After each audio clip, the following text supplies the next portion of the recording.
Hey guys, MJK here to talk about the new upcoming, another Veritas banner actually. The story event is coming as well. Let's quickly go over this banner, and if you want a quick summary of whether you should pull or not, I would say that for a lot of people, this is a skippable banner finally. You know, you can save your Lapis, you can recover from all the crazy stuff like Nier and the other Veritas banner that came recently, but for myself and others, it's actually going to be important to pull here, and I'll explain in just a little bit. So we do have only one base 5-star unit on this banner finally, but we unfortunately have another one of those situations where we have two 4-star bases that kind of split the chances there, and then we have the base 3-star units, these old ones that are now getting 6-star awakenings. So quickly, let's just go through high level and also the Trust Master rewards. So the grand prize is Veritas of the Light, basically a mage, and the Trust Master reward is actually really good for mages. You get 20% HP, 40% mag, and decreases chance of being targeted. So this kind of like addresses all things that mages need. They need survivability, so you get the HP and the decreased chance of being targeted, and it also gives them the mag, of course, and 40% is better than 30%, which is what we typically get. So very good Trust Master reward.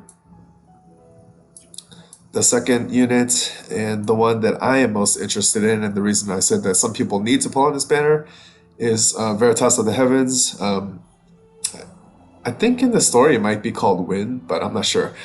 But the reason that you want to pull for this unit, if you happen to have Eileen or Roberta, is because of the Trust Master reward.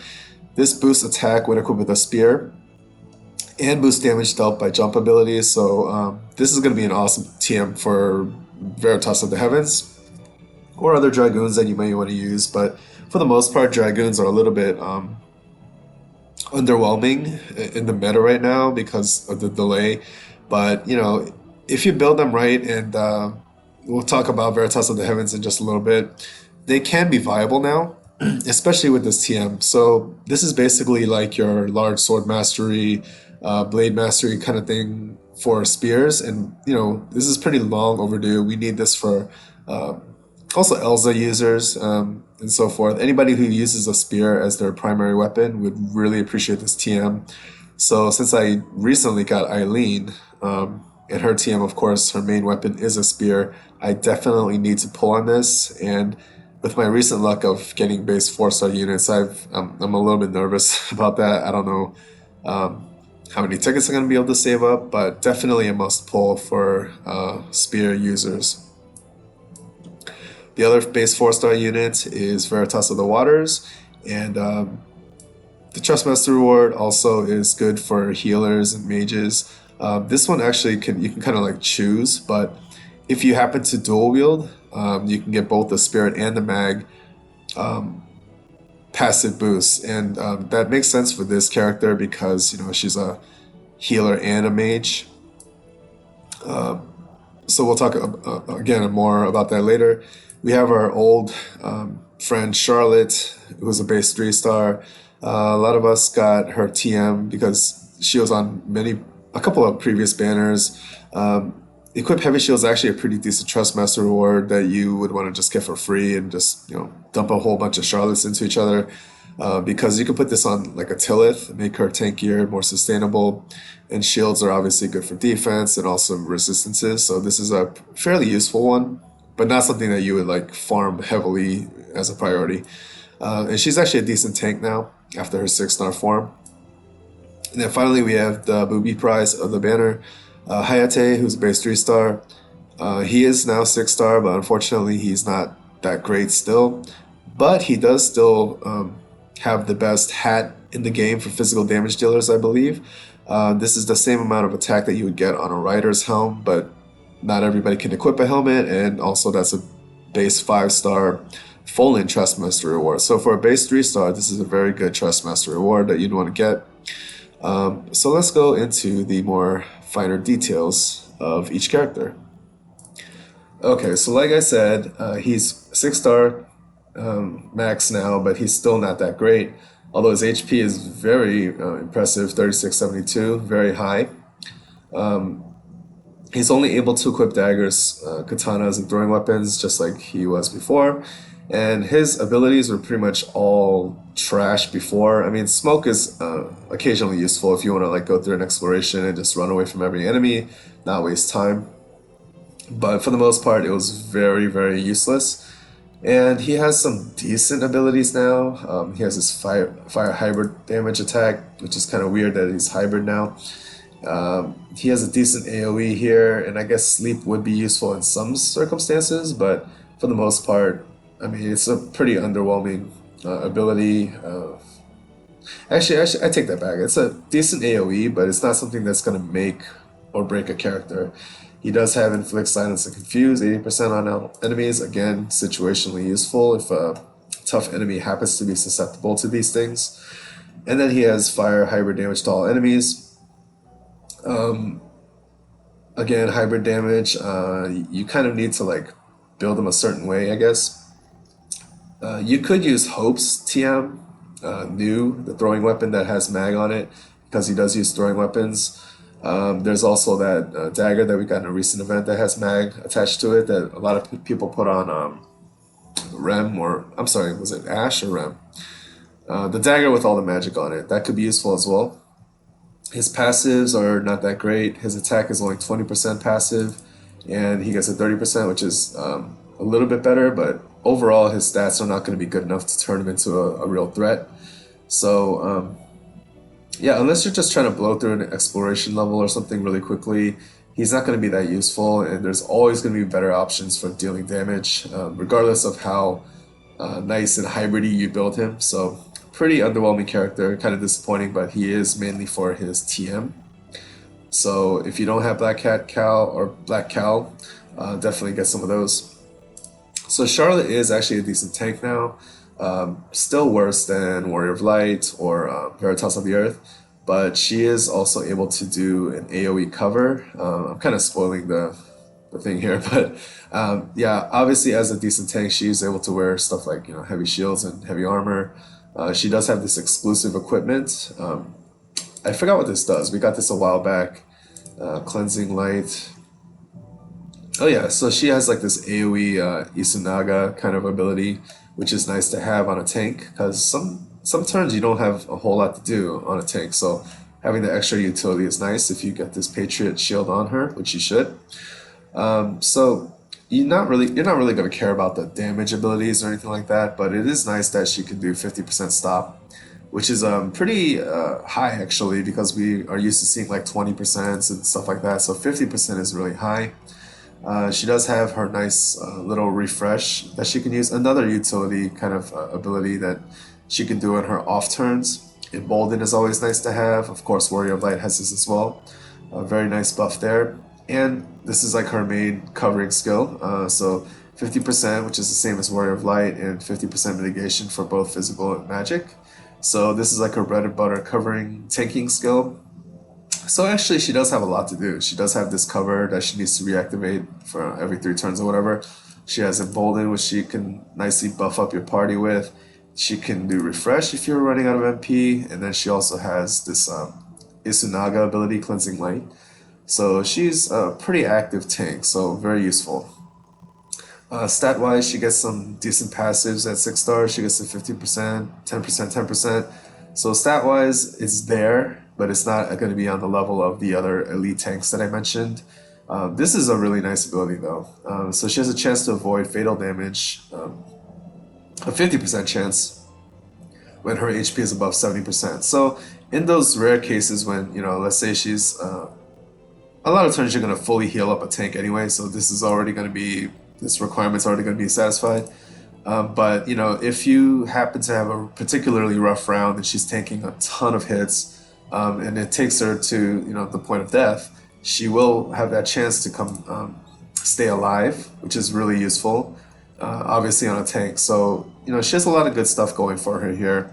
The Limit Burst is a weak heal, but it does also increase defense for all allies. But this does, I believe, overlap with Riku, which a lot of people will be using in tough fights, so it's not really that big a deal. But all in all, very useful tank, especially for a base 3-star. If you're not using if you don't have Warrior of Light, you don't have Veritas of the Earth, and you're kind of debating between her and Cecil, then you would want to just consider whether or not the boss has a lot of AoE. Also, what kind of buffs you need, because Cecil has that ability to double as a healer, and he also has focus instead of embolden. So you just have to consider those things. Cecil can't AoE cover like Charlotte can, so in some cases she will be the better tank. Veritas of the Waters, again, I said, is a healer and a mage. So we already discussed her Trustmaster reward. She's able to equip staves and rods, which is perfectly aligned with her TM, of course. So special abilities, she has some of these status ailment inflicting things. Again, pretty rare that you're able to use this in an actual tough fight, but it's better than nothing. Forbidden Arts is her way of getting dual cast, and then these other abilities for 3 turns. So that's kind of nice if you don't have access to this TM yet. I would argue that because dual cast has become so kind of obsolete, like all the main mages already have it natively, that if you have one laying around, this would be a situation where you might want to use it. So her traits or whatever, her passives, she does have auto refresh, she has resistance to these things, she absorbs water, just like the other Veritas do. They absorb their respective elements, and then she also increases her mag and spirit when she drops below a certain threshold. She's able to get these passives when she equips a rod and a staff. So if you dual wield her, she has this nice stat buffs to both. And you will need both the way that you're using her, mag and spirit. So again, if you use Forbidden Arts, you can get dual cast for 3 turns. But if you have it on her just right off the bat, it might save you some trouble. She does have... These are all abilities, so you can't dual cast these anyway, but you will be able to dual cast some of the things below. But Swift Current is water damage, pretty decent, I guess. What is 3... divided by... Okay, let me just calculate this real quick. I forgot the number. So 3 divided by 0.75. So this is a 4 multiplier water magic attack. So it's kind of on par with dual casting Waterga, a little bit stronger. Water magic attack to all enemies. This is a weaker multiplier, but it does also debuff. So this is a really nice ability. It's like an AoE full break, but it's stronger than a full break. If you want to save like your Warrior of Light from wasting turns doing debuffs and things like that, then, or if you're using Veritas of the Earth and you don't have those debuffs, this is a nice way to get that on the enemies. Of course, you do have to waste the previous turn doing Forbidden Arts first, but it's a really nice ability to have, and you throw some damage on top of that. Elemental Power, another nice one. You resist elements 40% to all allies, and you increase your defense and spirit. So, you happen to have like a Charlotte or a Warrior of Light who can do Embolden. You can, throw on some defense and spirit with this character in your party as well. So magic-wise, she does have kind of like the basics. She has a Ga mage spell, Water Ga. She has Raise, and she has Kiraja, the Sunaga. So I guess this would be redundant with somebody like Charlotte, but this is like all the basics that you want in your white mages: Kiraja, Isuna or Isunaga, Raise, and then she also has Water Ja. So this is obviously this is becoming like the norm with these new mages. Each one of them has one Ja, like an elemental, and this is your water version of that. So it has a consecutive increase. It is still AoE, and it can go all the way up to 5x multiplier. So yeah, all in all, a very versatile unit. Has some decent attacking magic, decent healing, some debuff capabilities here, buff capabilities, support. So very versatile unit overall. Not the best in any particular thing, but pretty slot efficient if you happen to be worrying about that kind of thing. And then the limit burst is very much like that other ability. It's very much like Aqua Prison, but it's a stronger version of that. So it can go all the way up to 5.7, and it decreases defense and spirit. Okay, so it doesn't debuff attack in Magic, so it's not as useful, arguably. But you know, it's just a free limit burst anyway, so it's pretty useful. So yeah, that's Veritas of the Waters. If I got her, I would, you know, definitely put her into my mage collection, collecting dust, and dump some of those pots on her. But you know, pretty useful unit overall. Veritas of the Heavens, again, as I stated, the main reason that I want this really badly is for the TM. It's going to be best in slot for any spear user at this point. So this is a Dragoon character that might actually work. The attack stats are actually not that great, and the passes aren't that great either. We'll talk about that later. But there's some potential here. So as a Dragoon, he is actually able to use daggers and swords, which is nice. It's always nice to have sword, because you know there's some possibility there with like passives and materia to raise your attack, and then spear of course with his own TM. So the way that you want to use this guy is you want to kind of like chain together all these spine shatter abilities. If you use any one of them isolated, it's not really that great.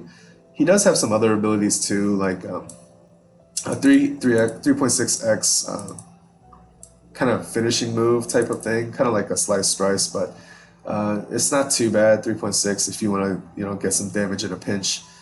There's also this really nice Tillith kind of buff that's for all stats, but it's only to 2 turns and 40%. So that's very much like Tillith's ability. He also has this wind AoE attack, but if you're going to actually try to make him viable, what you're going to do is, like I said, chain these together. So basically you start out with this. It's a 2x with 1 turn delay.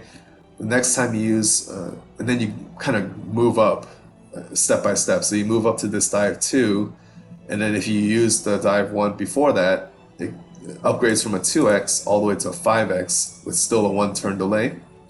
And then the next turn, if you upgrade to the dive 3, and again, if you had used dive 2 on the previous turn, you get that same 5x. You're kind of like keeping this going. And then if you use this dive 3 and then you go all the way to this dive 0, kind of like his main ultimate ability, you will go all the way up to a 9x with only 1 turn delay. Now, of course, if you had used this isolated, you still get a pretty decent 7.5, but look at this ridiculous jump delay. I actually thought it was a typo at first when I saw it. 10 turns delay, so clearly not a good move at all unless you use the whole chain of spine shatters. So if you're chaining it, you know, you get a 2, 5, 5, and then a 9. What is that? 14, 21, 19. I'm sorry, 14, 19, and a 21. So across 4 attacks, you're getting like 5.25 damage. So, you know, more so than other Dragoons, it's viable. It doesn't look like it's the best overall, but you also get this high jump passive here, which increases by 100% your jump attack damage. So as you can see, if you chain these together, you don't do anything else with him, you can actually get some good damage out of him. One of the downsides, of course, is that his passives are pretty bad. He only gets a 20% attack passive here. I think if you happen to be fighting a boss that does wind damage, you can absorb that and you would increase your attack by 110%. I'm sorry, this is just all part of a passive. You can increase your passive, your attack by 110%, but your HP has to drop below 30%. So I don't know when that would ever happen. If he's like, I don't know if you'd want to wait for him to get hurt first and then like send him up into the air for that extra damage. But all in all, his attack passives and his stats are very underwhelming. So that kind of stops him from being like a actual like real powerhouse. But I'm still curious to see how good he could be with this high jump, increasing his jump damage, and then all these spine shatters chained together. So it's intriguing. He has magic that you're never going to use, and then he also has limit burst, which is if you're on the ground and you're done chaining that whole thing, I guess you know, you can do this. It's a nice multiplier. It decreases your the enemy's wind resistance by a lot. So maybe this would pair well with like a Fallen, but yeah, I mean, I'm just very intrigued by all this chaining. And of course, after you use dive 0, you kind of have to like reset and go back to dive 1 because this is only good after you use dive 3. If you use dive 0 and then dive 0 again, I think you would just go back to this crazy delay. Please correct me if I'm wrong about that. So finally, the main prize of the banner is Veritas of the Light. Very interesting unit, kind of like a Frivia. I've heard him compared to her. It's a her. Okay, I didn't know that actually. So very very much hybrid damage based. You can see the attack and magic is evenly split here at 139. Not the best, but the weapon selections are very interesting. What you probably want to do in general is put on a throwing weapon and a gun, but you can see situations where a sword might come in handy with letters and arms, Frivia's needle if you happen to have it. There's also some rod capabilities with, Dark Fina's TM and stuff like that, but for most people, she's built to be wearing throwing and gun weapons. So let's take a look at her abilities. She has a decent heal here, I guess. You can't dual cast it or anything, so it's just adding a little bit of versatility. You're able to recover some of her MP. If you're running out of MP, it's nice to just be able to charge that a little bit. Kind of like a AoE dispel here. So blowback is a light hybrid damage ability, 8x, and it also buffs up your party, your attack and mag by 45%. So that's a really nice all-in-one ability. One thing that she has going against her is that everything is pretty much light damage. So if you're, of course, against an enemy that resists light, then you're going to have a problem. But yeah, so hybrid damage 8x. In my mind, this might not be accurate at all, but in my mind, I always think of hybrid damage as like divided by half. So this is like kind of like a 4x to me. But coupled with this buff, it's actually a nice ability. You have a hybrid ability here that does a little bit of damage, but then it enables access to Saint Buster for the next 3 turns, and Saint Buster is a really high multiplier attack, which does 16x. So, if you do Damnation, then Saint Buster, it's pretty good, although I don't know if that's really the absolute best way to use your turns rather than just using blowback 2 times in a row. Yeah, and then light retribution here. This is kind of like a fallen kind of thing, I guess, where if you get hit with physical attacks, you have a chance to counter, 20% chance to counter with a really strong debuff, 100%. So this could be like a speedster kind of thing. Really reduce the resistance and do a lot more damage with these blowback and divine shot. So this is nice for the buff. It has a slightly higher multiplier, has 5 hits by the way. And then this one has a slightly lower multiplier, but it decreases the light resistance by 50%. And this is also, what was I going to say? I was going to say that if you happen to have, light retribution already activated on the enemy, the 100% debuff, there is really no reason to do divine shot anymore unless you're trying to chain with the 7 hits. I don't know what the timing of this is. The more damaging move would be blowback at that point, but in a lot of cases you want to do this so that you get the debuff, the imperil right away, which is going to really increase your damage output obviously. So passive wise, you have some random stuff here, some resistances, auto heal. What I like about her is that there's like this innate dual wield kind of thing. You do need to use throwing weapons and guns, but it's nice to have that without wasting a materia slot. And the fact that you also get attack and mag when you equip a throwing weapon or a gun makes it all the more better. So it's a free dual wield for those weapons and also really nice passives. Gun wise, I'm not really sure what would be best for this kind of character. I'm not sure if there's guns with mag on them, but for throwing weapon, you could definitely use Hope's TM, the new, it's like a 40-something attack with a lot of magic on it. So that would be like one of the very few cases where you'd actually want that throwing weapon. So yeah, interesting use of weapons here, kind of bringing to the forefront, weapons that most of us have never even thought to use. And then there's other passives as well. Um, and I think this is kind of becoming common with these self buffs when HPs drop below certain thresholds. So that's nice to have, but yeah, you don't want to rely on that too much. And then also there's this really nice kind of killer type of effect or passive, which is both for physical and for magic. So demons, mechanical fairies, and undead. I don't know exactly how that would work with hybrid damage. I guess it would just overall wash out to about 50%, like because it's physical and magic, and you kind of maybe average that.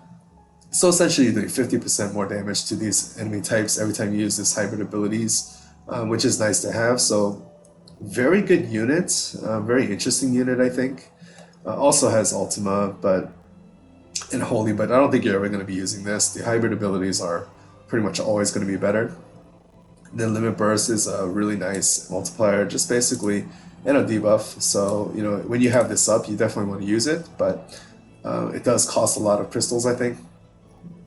But yeah, all in all, nice hybrid damage dealing unit. Base 5 stars, so probably won't see her, which is kind of a bummer. And of course, the other drawback is that she's locked into the light element, but that's not a big downside in most fights, I would say. So, very good unit, but all in all, this banner would be a pass. I mean, none of these are like meta-changing characters, but again, I'm pulling basically for Veritas of the Heavens, trying to get that TMR for the Spear Mastery, so